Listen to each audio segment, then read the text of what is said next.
dears, this is Raji. When a chemical reaction is taking place, you can observe so many changes taking place. So in this video, we are going to see the confirmatory test for a gas which is produced as a result of chemical reaction. So this topic will come under analytical chemistry, but you may not find this topic in that chapter because this is related to your practical part. You will be definitely getting questions from that. Okay, so we will discuss how to identify a particular gas, and I have kept some board questions also at the end of it. I'll share the link of a video which is a first part of analytical chemistry. In that we were discussing easy methods to detect the presence of cations. So you should definitely go through that, and so many questions we had answered at the end of that video. Now let's see how to test the presence of a gas which is produced as a result of the reaction. See this picture. A colorless, odorless gas is evolved out of the test tube as a result of a chemical reaction. We would like to check whether the gas evolved is carbon dioxide or not. What we will do? We will pass it through lime water. Okay, what is lime water? It is chemically calcium hydroxide. Whenever carbon dioxide is passed through lime water, what will be the reaction taking place? Both of them react together to form calcium carbonate. It is a white insoluble substance, or you can say that it is a white precipitate. As a result, what will be the observation of the reaction? We can say that the lime water will be turning milky. Okay, at the same time, if you are passing this carbon dioxide gas through acidified KMnO4 also, acidified potassium dichromate solution also, it won't be showing any change. So you should remember that. Okay, so this is the confirmatory test for carbon dioxide gas. Now see this picture. As a result of a chemical reaction, a colorless gas is evolved out of the test tube. We would like to confirm whether the gas evolved is sulfur dioxide. So how to do that? Pass it through acidified potassium dichromate solution. What will be the color of acidified potassium dichromate solution? It will be orange in color, right? If you are passing the gas sulfur dioxide through that, what will happen? It will be turning into clear green. Agreed?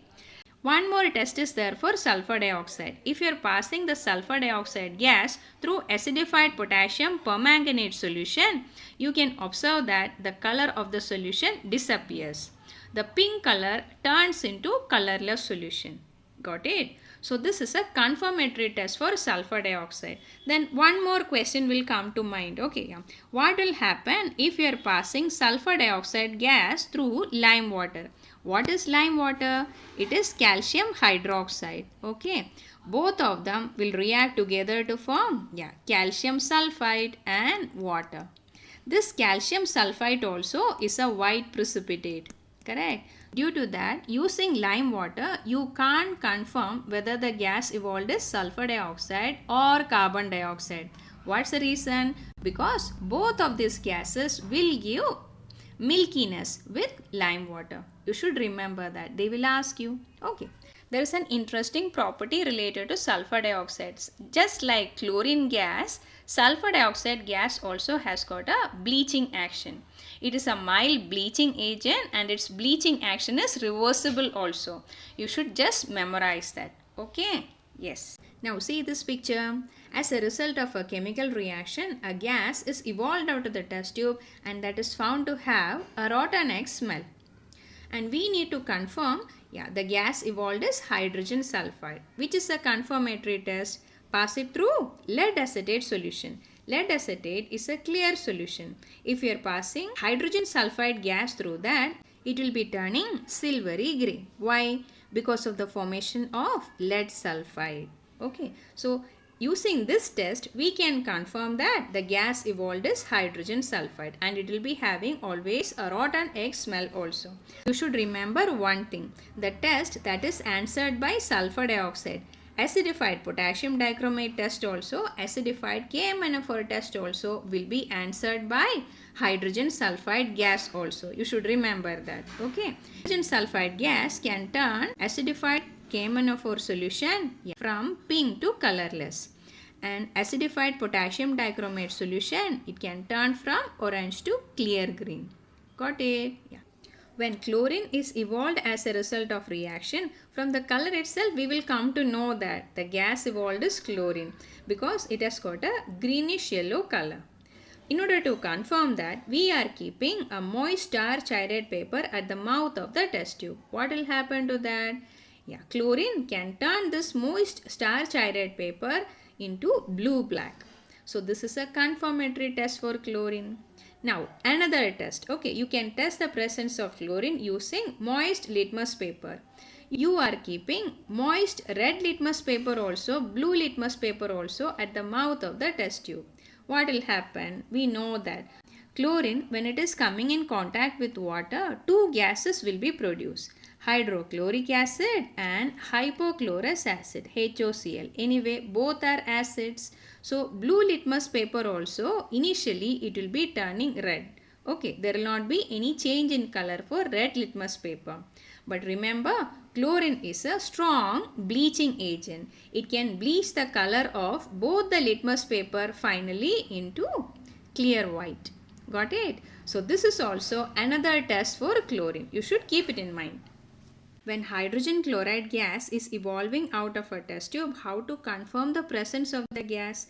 A glass rod dipped in ammonium hydroxide will be shown to the mouth of the test tube. So you can see both ammonium hydroxide and hydrogen chloride will react together to form dense white fumes of ammonium chloride. Okay, so we can confirm that the gas evolved as hydrogen chloride. One more test is that hydrogen chloride gas is highly soluble in water. If you are passing this hydrogen chloride gas into water, you will be getting hydrochloric acid. To that, you are adding silver nitrate solution. So what will be the reaction taking place? Silver nitrate solution and hydrochloric acid will react together to form AgCl and HNO3. So silver chloride is a curdy white precipitate. Okay, so immediately you can see a curdy white precipitate of silver chloride. This again confirms the presence of hydrogen chloride gas. Got it? Now see this picture, nitrogen dioxide gas has got a reddish brown color. So from the color itself we can identify the presence of nitrogen dioxide gas.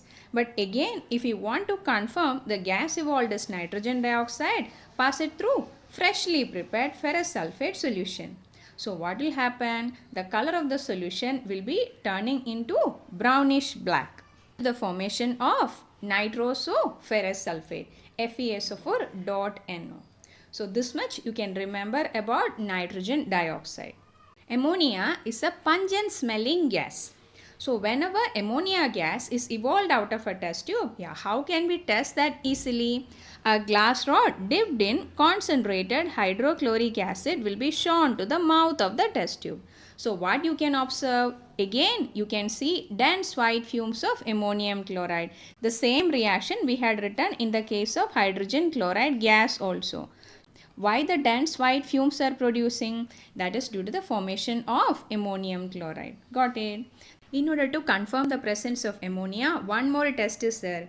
That is known as Nessler's reagent test. What is the color of Nessler's reagent? It will be yellow in color. And what is the formula? It is K2HgI4, potassium mercury iodide. If you are passing ammonia gas into the solution, you will be getting a reddish brown precipitate at the bottom of the test tube. This confirms the presence of ammonia gas. Again, you can memorize ammonia is a basic gas, and also in the previous videos also we were discussing, okay, when we are passing ammonia gas through copper sulfate solution, what will happen? You will be getting a pale blue precipitate of copper hydroxide. That also you can remember. They will ask questions related to that, okay. So what's the test for hydrogen? It's a colorless, odorless gas, and whenever hydrogen gas is evolved out of the test tube, we will keep a burning splint at the mouth of the test tube. So what will happen? Hydrogen will be burning with a pop sound. Okay, so that is a confirmatory test for hydrogen. You should remember that also. Now see this question. If you are answering this kind of question, you will have a strong hold on practical part of chemistry and you won't be missing mark from this chapter. Okay? Yes. Read and find out. All these questions are related to the identification of gas. If you wish, you can pause the video and try all this question and check your answer whether it is correct or not. You will be knowing everything. It is easy for you now. Turns lime water milky and has no effect on potassium dichromate solution. Which is a gas? That is carbon dioxide. We have discussed that. Okay. Turns moist red litmus blue. So that the gas should be basic in nature. Which is that gas? You can write ammonia gas. Okay. Forms dense white fumes with ammonia.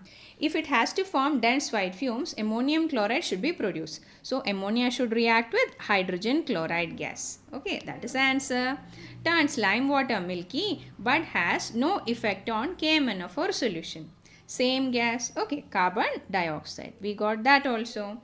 Forms a blue precipitate when passed through copper sulfate solution. In the previous video also we had discussed a similar type of question. We were telling that ammonia once it comes in contact with water, it will be readily converted into ammonium hydroxide. Now the reaction is same only, ammonium hydroxide and copper sulfate. If it is reacting together, you will be getting a blue precipitate of copper hydroxide. Correct? Yes. Yeah. So which is that gas? Yeah. So that is ammonia. Correct? Yes. And next one. Smells like rotten egg. What is that? Hydrogen sulfide. Okay. An acidic gas and an alkaline gas which forms a solid. Think about it. Did you get the answer? Acidic gas should be hydrogen chloride. Basic gas should be ammonia. Both will react together to form ammonium chloride. Got it? Yeah. Which will be a solid. Turns lead acetate paper silvery black. Yeah, what's the answer? That will be hydrogen sulfide. It is a confirmatory test for hydrogen sulfide gas. Hope all your answers are correct. See the next page. Now see this question. From the following gases, ammonia, chlorine, hydrogen chloride, sulfur dioxide, select the gas that matches the description given below and answer the question that follows. When gas C is mixed with gas B, dense white fumes are seen and there is no other product formed. Gas B turns moist red litmus paper blue. So from this itself we will come to know that the gas B will be basic in nature. So you might have got the answer. It will be ammonia. And what about the other gas? Yeah, that gas C will be hydrogen chloride. Okay, yeah. Again they are asking what is the name of the product of the reaction when gas B and gas C react together. That is ammonium chloride. EC. Okay, see the next one. Name the gas which answers the following characteristic. Turns moist starch-added paper blue-black. It is a confirmatory test for chlorine gas. You know that. Yeah, decolorizes potassium permanganate solution. What's the answer? It will be sulfur dioxide gas. Okay. Now, see the last page. Identify the following substances. An alkaline gas A which gives dense white fumes with hydrogen chloride. Yeah, which is that alkaline gas? Now it is so easy for you. That is ammonia. Gas C has an offensive smell like rotten egg. Yeah, what is that? That is hydrogen sulfide. Now, gas D is a colorless gas which can be used as a bleaching agent. I told you, I showed a picture of the flower also. Okay, yeah. So, some people will jump upon and write the answer as chlorine. Remember, chlorine has got a greenish yellow color. Okay. And they are asking about, yeah, a colorless gas that can act as a bleaching agent. Right now, which is a gas? Do you remember? That is sulfur dioxide. Got it? So related to the identification of gas, we have answered these many questions. Hope you might have understood all the concepts. See you in the next video. Thanks for watching.